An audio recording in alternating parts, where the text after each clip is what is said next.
Joining us now, Liz Peek. She got a brand new column out, and we're going to talk about that along with what's going on in the Manafort trial, 3 days out. Papadopoulos says, maybe I shouldn't have made this plea deal. What's going on? Liz Peek, a column yesterday saying Republican candidates in 2018 should be talking about one thing and one thing alone, and that is what we have been saying for 2 months, and that is not Omarosa, not Stormy Daniels, but the economy. Liz Peek, why are we talking about anything other than this economy?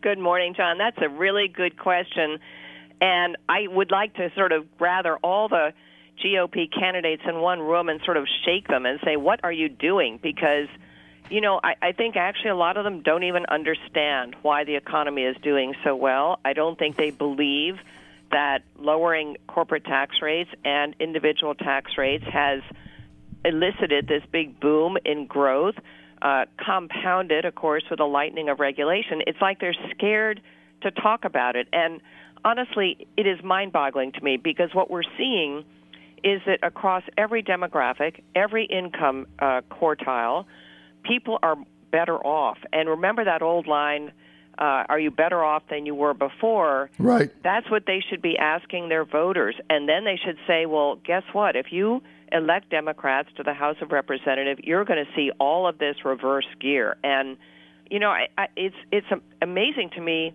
that they aren't out there doing that, and I don't know why. Well, you nailed it. Many of them don't understand it, and it's easy to get off track because you got all these other things, Omarosa, security clearance, James Clapper, all the nonsense. And look, the fake newsers out there, why I agree with the term fake news isn't that they lie. It's that they give an inordinate amount of coverage of things that don't matter, right? That's right. Russian collusion, Stormy Daniels, Michael Avenatti. How many times has Avenatti been on CNN? Like 150? I mean, the guy's an ambulance chaser. I mean, the whole thing can just make your head explode. But I totally agree. Michael Avenatti is probably the greatest example of creating something from nothing. Right. I mean, he's on Twitter constantly. That, as you say, he's been given enormous airtime. For those who don't remember, he is the lawyer for Stormy Daniels. Stormy Daniels has sort of exited stage left, but Michael Avenatti has used her issues and her campaign against Donald Trump to vault himself into the public eye. It is shameless, but there he is. And as you point out, the media is giving him tremendous, not only attention, but also respect. I mean, this is a man who has been sued by everyone he's done business with, including his partners in his various failed firms that he started up. He is not credible. All he has is a really scorching voice against Donald Trump. And you know what? That is gold these days. But I want to go back to something you mentioned because I am not hearing anything about this anywhere, which is the Manafort trial. I don't know about you, but I'm shocked that people are out for 3 days. I've not seen much commentary about that at all. But I would say if they end up without a verdict in this trial, that is a huge black eye for the Mueller investigation. Well, Liz, that's where they're headed. Nobody maybe thought. That's. I really am astonished, aren't you? I thought 2-3 hours. Yeah, right. 2-3 exactly. hours, kind of like maybe a day, definitely by the weekend, but certainly not 3 days. And they went yesterday until 6 p.m. And the jury weighing Manafort's future. I mean, reaching no verdict after a third day. I mean, the evidence seemed pretty clear. So I think the problem is some jurors, and I'm just conjecturing because you can never predict what a jury is going to do. I lost $1,000 to a colleague of mine on the the OJ trial. Oops. My wife had to send it. His guy's name was John Singer. He was a colleague of mine in Florida. My wife had to send him a check. So I lost the bet. I'm like, there's no way he's going to. So I'm done with that. So you just never know. But the fact that they're out 3 days, but I think, remember from the beginning, Judge Ellis has not been happy with this whole thing. No, I agree. And remember, he's the guy who said, these prosecutors want like unlimited power and unlimited jurisdiction with unlimited resources. And he's like, who the hell do they think they are? Remember, he said this. This was Judge Ellis. He has clearly been offended by many of the tactics of the investigators and the prosecutors on this case, and that may well be influencing the jurists. Plus, I think that the government's lead witness has been proven to not be credible and is pretty shaky. So I do think it's pretty interesting. And as I say, who knows what's going on in that jury room. I do think it's amazing that it's taken so long because, of course, in the media, which, you can question, we have been presented with an open and shut case that this man did something wrong. But it may well be the government has not made a credible case. And again, if this doesn't go anywhere, if it doesn't result in a conviction, I just think Mueller looks ridiculous because this is what he's got so far, and that's all he's got so far. Well, he is going to look ridiculous, and I'm sure the jury is very troubled by, is their one key witness is Rick Gates, who did a plea bargain, who stole money from him, embezzled from him, lied to him, cheated from him, cheated on his wife, had a baby in London. I mean, the whole thing is just sick. So you kind of, if you were a juror, you'd kind of say, well, wait a minute, why am I taking this guy's word for anything? I think that's one of the issues. I mean, why are you taking this guy's word for anything? Now, the evidence seems pretty clear about tax evasion. But, you got to remember, this jury, they're looking at this. They're looking at the prosecutors. They're looking at their key witness. And Gates just was a complete disaster for them. But now what they're leaking out is that, well, this doesn't matter because he's going to be tried a second time in Washington, D.C., and that's a better jury with a better case against him. So it's like, okay, well, we can't convict him in Arlington, so we've got another case in Washington. That seems like double jeopardy to me. Doesn't it seem like that? I know it's different charges and so forth. Look, I was thinking about this morning. Here we are, a lot of the country's on vacation. They're not really focused on the Manafort trial. They're really not focused on Michael Avenatti. What they're really focused on is the fact that they have money in their pocketbook to go on vacation, to go out to dinner. I mean, we've seen just this tremendous boom in retail sales, restaurant sales. People are enjoying life in this country right now, and it's really, to me, it's kind of tragic that there's this overlay of bitterness and accusation and suspicion over the government at a time when, in fact, the government is working for the majority of Americans. And, I think most Americans are probably just tuning that out. I mean, look at the approval ratings for the president. They really don't change very much no matter what is going on in the cesspool of Washington, D.C. People are just ignoring it. So you have a country extremely divided, and I sort of feel sorry for the opponents of Donald Trump. They're not enjoying what the rest of the country is, which is, again, a resurgent economy, optimism about the future.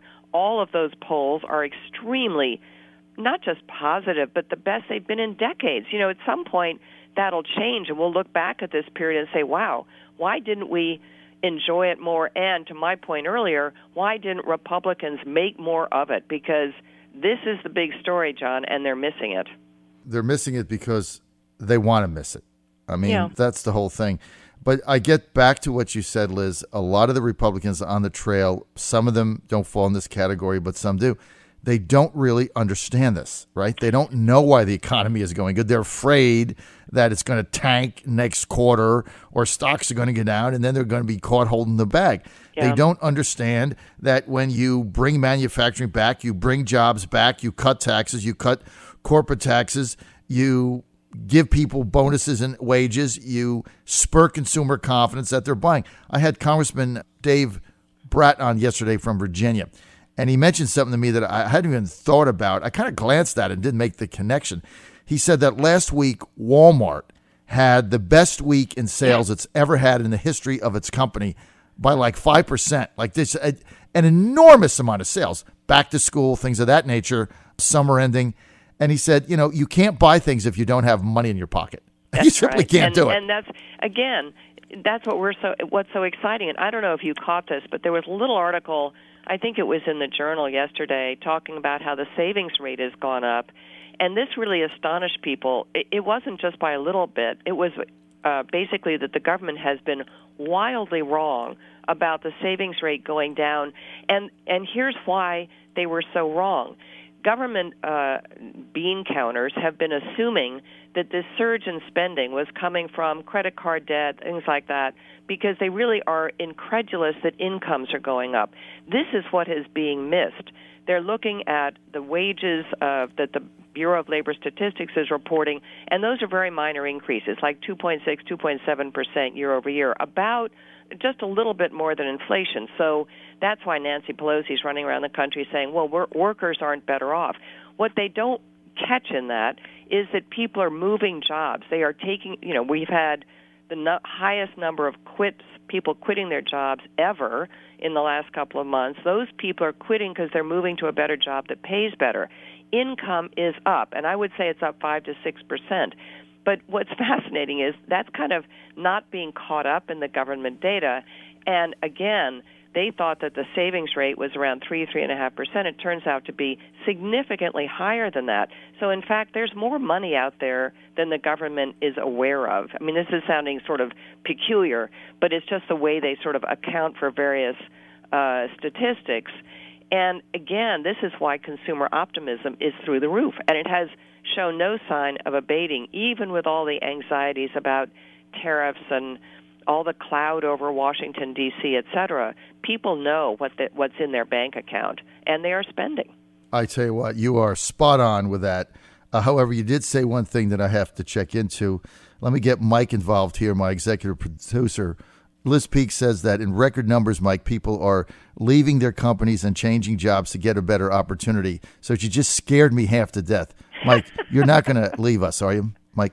As of right now, I'm not. Oh man, Liz, God, that's not the most comforting answer. Yeah, I've been here for almost 3 years. You've been here for 3 years. One. Yeah, close to 3 years. I've been here for almost 3 years. Oh my goodness, I tell you, if he were to leave, I mean. Hey, if somebody's offering me a 6-figure salary, John, I'm sorry. Well, you got to get. I'm not sure if we could match it, but yes, I would understand that. But we'll see. Well, here's the thing, John. Just your response is why wages are going up across the country. Employers are giving people pay hikes now because labor is scarce, and if you want to hold on to somebody now that the jobs market is so red hot, you have to pay them more. So. Hey, Mike, I got to give him another raise. Good. I got to give another raise because he runs this, as you know, Liz. He runs this entire show. I'm just a figurehead. I don't do anything. I mean, the young fellow runs this. Well, he's not young. How old are you, Mike? Now 27, 5? 27 in November. 27 in November. I mean, he runs my entire network himself. Well, good for him. He's a fine young man and very talented, very creative. So I'm going to have to give him a raise. Now that you've pointed this economic stats out to me, tell Andy we got to give another raise. Mike, you can call me later and say thank you. He'll do that. Liz, thank you. I tell you what, you are spot on with this. And so right that this is the untold story, and this is what we have to talk about day after day. And, if I was giving advice to the president, I just wouldn't talk about anything else. From now until November, just have to remind people how great this economy is. And, we have polling numbers that are showing us that Trump is getting up to 30% of support in the African-American community. Now, a lot of Democrats are going ballistic over this number, Liz, saying that's not true, it's false, and it's, the Rasmussen poll. Actually, they are. They don't like that number. They say that poll's an outlier, but all the polls show that he's making headway in the African-American community.